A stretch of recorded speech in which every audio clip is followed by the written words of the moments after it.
In ice and snow season, my family and I start to more liberally use bowlines on a Bight. Here's 3 examples of how, along with a discussion of why.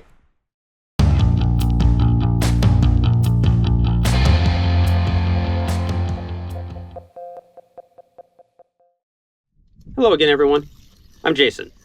Ice and snow season means that we often get saturated soft goods and are often wearing gloves. Both of those issues make knots harder to untie after they've been loaded. One knot that is comparatively easy to untie is the bowline on a Bight. Here are 3 use cases when cold, wet winter sets in. The first is a quad anchor. You are probably already familiar with its standard setup and the massive forces this configuration can withstand. We have a short on how to make this anchor using the standard overhand or figure 8 knots as load limiters.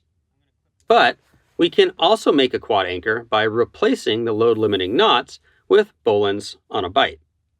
I will confess that this takes longer to tie than using overhands or figures of 8, but it is so much faster to untie in winter conditions that it always makes up the time, and then some, when it is time to break down the anchor.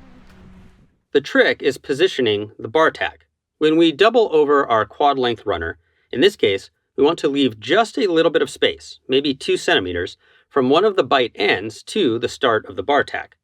That positioning will leave the bar tack correctly placed on one of the anchor legs once we are finished tying the anchor.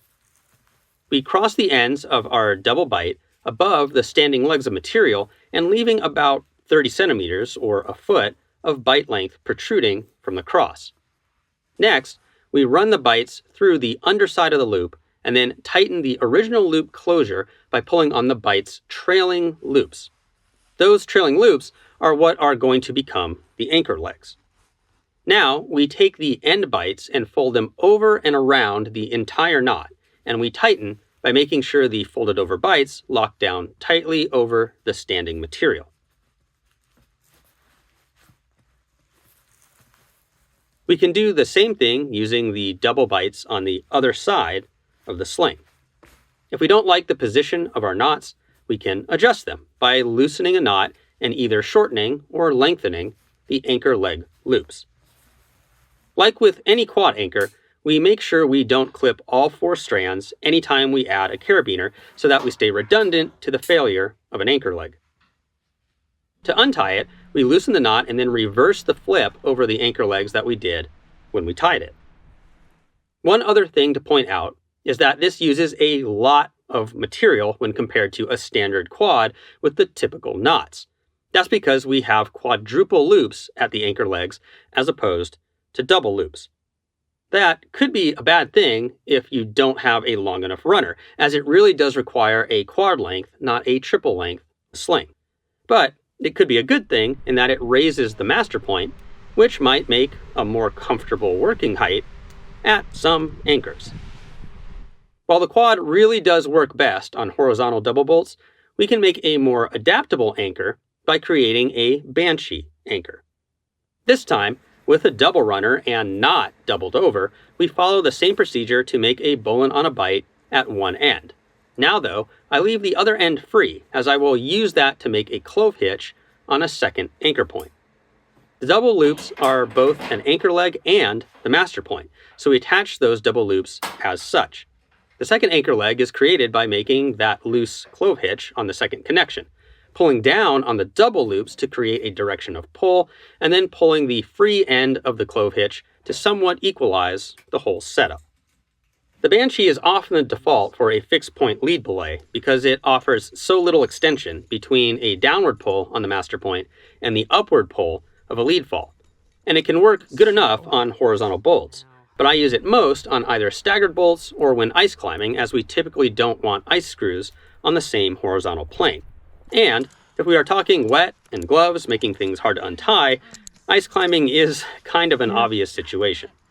But after we belay up on these anchors, we still have to go down. So the third use case is using a bowline on a Bight as a rappel extension. In some ways, this looks like the Banshee, but we have to tie it differently. We can thread one end of a double runner, and in this case, I use the end opposite the bar tack, through either the belay loop or through both hardpoints. We put our half twist in the long end and run our threaded end through the same side of the loop as our free end. So if the free end is under the other strands, then we come up from the bottom.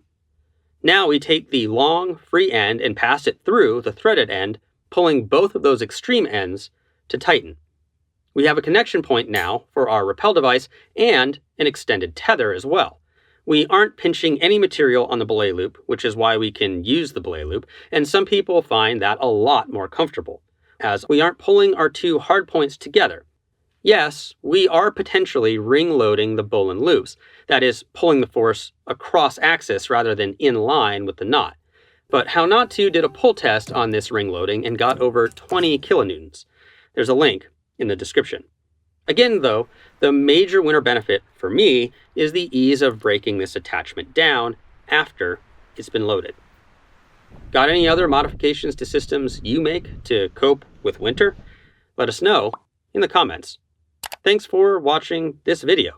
Please like, subscribe, and share if you want to support us. For more information, you can go to our website at www.shortguysbetaworks.com. You can watch a related video about the effect to material strength of knots in slings, which is must-have knowledge in order to do it safely, or you can focus more on winter-specific content by watching our Cold series. We'll see you next week and keep on getting more out of that big outside.